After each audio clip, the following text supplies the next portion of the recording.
What's up guys, it's McKenna. I wanted to do something kind of creative and fun and get you guys really prepared for the holidays because it's just around the corner. So if you guys have been thinking about how you're gonna decorate and what the table's gonna look like, or if you're going to a potluck or a Friendsgiving or something that you have to bring a dish for, and I am not a cook. I'm not a chef, I am not professional, I get by. So over the years, I figured out some recipes that were really easy for me to make and everyone thought that I was really good at cooking. And I'm not. I've come up with a few recipes over the years and I just kind of like cycle them in and out. I just kind of like recycle them as I go along. And one in particular recipe I always tend to come back to, but in a new and unexpected twist. So I'm gonna be sharing with you one of those recipes today. And if you're gonna be hosting an amazing holiday dinner, Thanksgiving, Christmas, whatever you celebrate, if you're gonna be bringing family and friends into your home, then I've got a few tips for you on creating the perfect table setting that's surrounded with friends and family for you to have the amazing and epic holiday that you deserve. So let's go shopping because we have to go shopping and we may look at other stuff, but we're definitely gonna go shopping for a few things for our table setting, and then I'm going to stop by the grocery store and pick up some ingredients for our recipe, and then we're gonna get started. At the Grove, gonna do some shopping.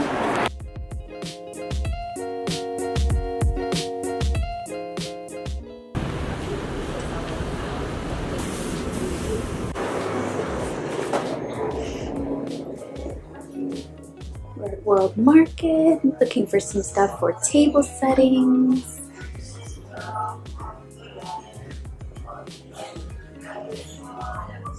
Love all their stuff. Such pretty colors. Literally do any color on your table. They have every color possible.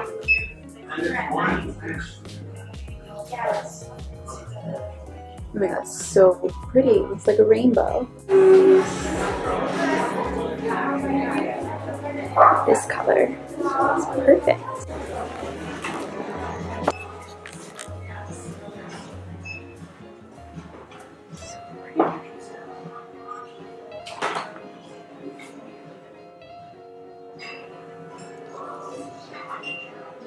Darker shade for sure. Some tea lights.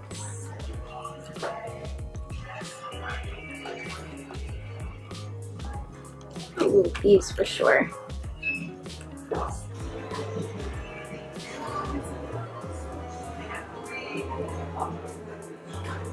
Love this store, you always find good stuff.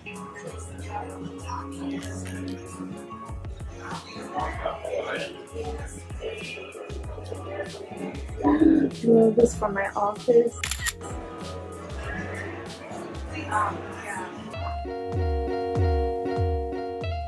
I've never been the person that shows up to a holiday or a birthday party or wherever you would need to bring food, like a potluck or something like that, and have something extravagant. I don't have a recipe that's like all mine or a secret. I don't cook very often, but when I do, I want it to be super easy and super delicious, but also not take me 4 days to make it or think about it. I don't want to overcomplicate things. So I started to kind of come up with some recipes that I could make all the time that were super delicious and everyone loved, but I could really do pretty fast. So deviled eggs has been my go-to potluck recipe for maybe when my mom stopped cooking for me, or maybe when it became my responsibility to bring something. Basically when I became an adult, it wasn't just traditional deviled eggs. It was barbecue chicken deviled eggs, or buffalo chicken, or a BLT deviled egg. Some kind of twist to make it seasonal and fun and kind of interesting that no one's ever had before. Today, we are going to be making sweet potato deviled eggs. Yum. Because it's fall, and if you're going to a potluck or a Friendsgiving or even Thanksgiving itself and you're kind of responsible for bringing something along, you can definitely make these So simple, so easy, and I'm going to show you some tricks and what to have in your kitchen in order to make it really easy on yourself so you don't even have to think about it. So let's get started with what we're going to need to make these sweet potato deviled eggs. So what you're going to need are hard-boiled eggs, and today I'm making a recipe for 6 eggs, which would give us 12 halves. A third of a large sweet potato. You could also use a small sweet potato, but all I could find at the store was a large one, so I just cut it into thirds. 3/4 of a cup of cheddar cheese, 2.5 tablespoons of sour cream, a little less than a teaspoon of Dijon mustard, and a little bit of Tabasco just to give it a kick and some extra flavor, some bacon bits and chives for garnish, and some salt and pepper to taste. I'll leave all of the ingredients in the down bar below so that you guys can multiply it for however many deviled eggs you're going to be making. Hard-boiling eggs and baking sweet potatoes takes a little bit of time, so I already took care of that for us, but what you're going to do is just hard-boil however many eggs that you're going to need, and remember, you're halving them, so you're actually going to get 2 deviled eggs out of this. And a trick is I have this egg cooker, and I just puncture a hole right in the bottom and put some water underneath, and I just turn the switch and it makes perfect hard-boiled eggs. First thing that we're gonna do is crack all of our eggs, and we're gonna half them down the middle, long ways, so lengthways like this. Sometimes when you cook them on the stove, you have to put a little bit of salt inside so that the shell doesn't stick to the actual egg white and it comes off easier. With this machine, I've never had to do that. I don't know, it's like a magical unicorn egg making machine. Who knows? I don't question things like that. I just let them do their thing and bask in amazement. So we're just gonna cut it long ways and make sure your knife is pretty sharp, because if it's not, you're not gonna get a clean cut. So what you're gonna do after you cut them lengthways or long ways, or yeah, long ways, is you're going to take the yolk out and put it into a bowl. Another tip is after you cut each egg, just wipe your knife so that you get all the excess egg and yolk off of your knife, because if you don't and you cut your next one, it's going to leave all of that residue on the outside edges of your egg. It just doesn't look very pretty. We're gonna move on to the sweet potato. So once it's done baking, even if you used a full potato or not, you're just gonna remove the skin and then cut it into cubes. So we're just gonna make it a little smaller. You can continue to mix all of these ingredients in a small bowl by hand, or if you have a food processor, you could use that. I don't have a food processor. I have a Ninja, so we are going to be using that. I usually use this to make smoothies, but we make some salsa in it too sometimes. So I'm going to put my egg yolk in there, and then we're going to pop our, oh my god, don't drop it! Okay, guys, that was the hardest part of this entire thing. Hold on while I eat the sweet potato. These are gonna be so good, because I love sweet potato and I love hard-boiled eggs, so and I love bacon. So once you have those two in there, which was the hardest part, we are going to put the Dijon mustard, we're gonna put the sour cream, okay, and then we're gonna add in the cheese, okay, and then a little bit of hot sauce. I'm gonna throw this on top of the Ninja, and then I'm going to add in a little bit of salt and pepper and pulse it for one more couple of seconds, and then that part's done. I'll be right back. It's going to kind of look like a little bit of like baby food, sweet potato baby food. Next, we're gonna be putting all of this mixture back into the eggs. There is a more sophisticated way of doing what I'm about to do. They use this like bag with this little spout at the end so that it's a nice clean line. Well, I don't have one of those. So we are going to use a Ziploc bag. What you're gonna do is put all of this mixture into a Ziploc bag. You're going to smush it down in favor one corner so it kind of looks like a piping bag. Snip a small hole with some scissors, and then you're going to squeeze it into the center. So once you put all of your mixture back in the eggs, we're just going to garnish and they're done. Voila!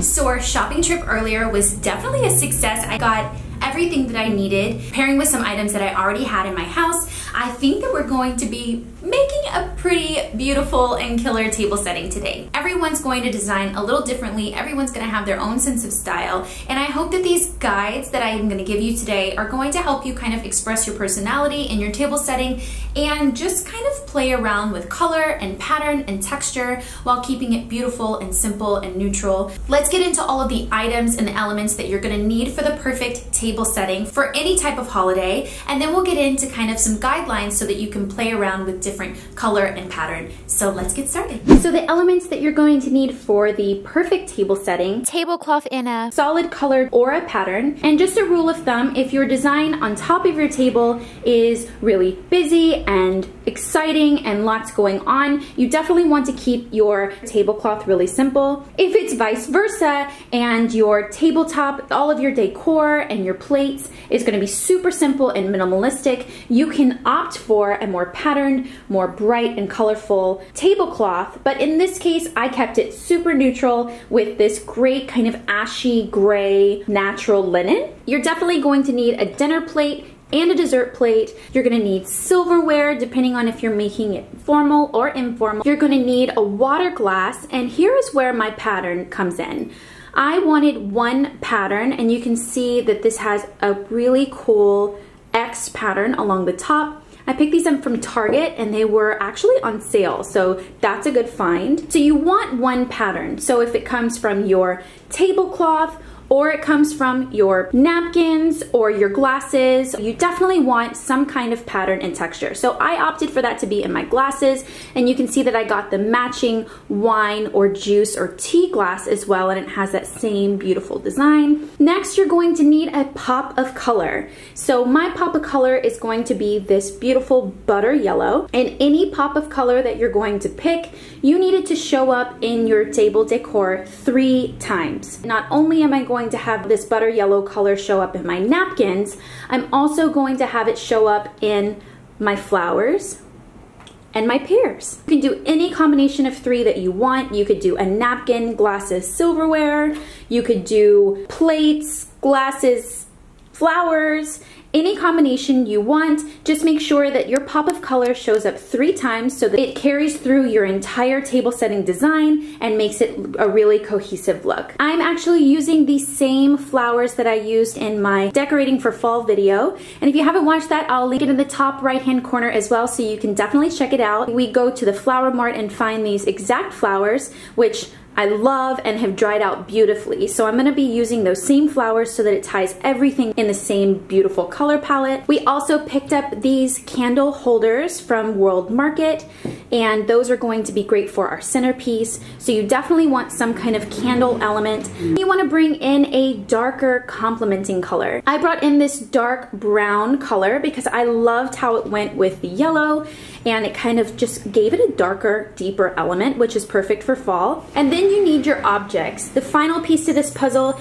is to pick up some elements that are really true to fall. I just picked up some golden pears. I think that there's a specific name for these pears, but I can't remember. So they definitely have a golden hue to it versus the other green pears that they had at the store, and then some white pumpkin. So those are the elements that we need. So let's get started setting it up. So we're gonna start off by laying down our tablecloth and then placing all of our dishes out so we can determine where each person is going to sit.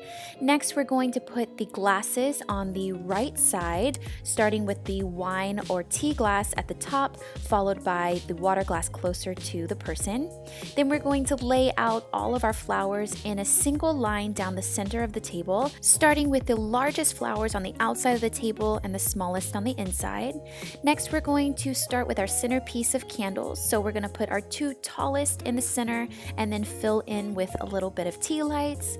Then we're going to add our pop of yellow with our color and our pears and pumpkins, really filling out the center of the table and making it really abundant and full. Next, we're going to lay out our silverware, and this is determined on whether you're doing formal or informal, but I'm just doing informal right now. And finally, our napkins that I spruced up with a little bit of flowers.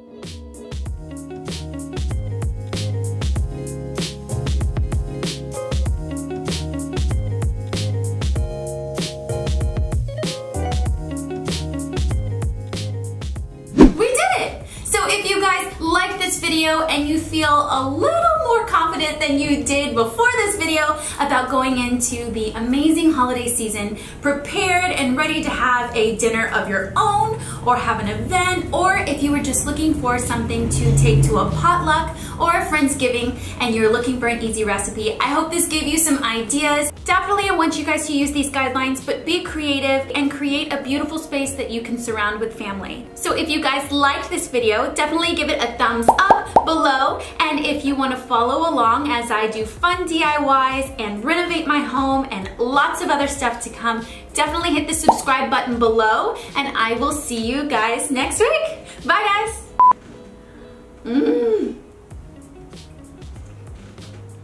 So good! Wow, these are actually really good.